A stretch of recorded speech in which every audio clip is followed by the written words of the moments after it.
खिलाते हैं अमजद मीर। भरपूर ताली।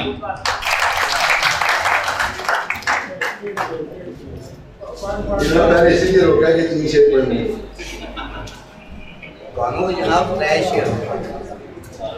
अक्स यादों के जगाती है मेरे कमरे में, अक्स यादों के जगाती है मेरे कमरे में, रात तन्हाई जब आती है मेरे कमरे में, अक्स यादों के जगाती है मेरे कमरे में, रात तन्हाई जब आती है मेरे कमरे में, और रोज उतरता है महताब मेरे आंगन में, रोज उतरता है महताब मेरे आंगन में, चांदनी आके नहाती है मेरे कमरे में, और अक्स ही अक्स सरे शाम उभर आते हैं, अक्स ही अक्स सरे शाम उभर आते हैं, एक दुनिया चली आती है मेरे कमरे में।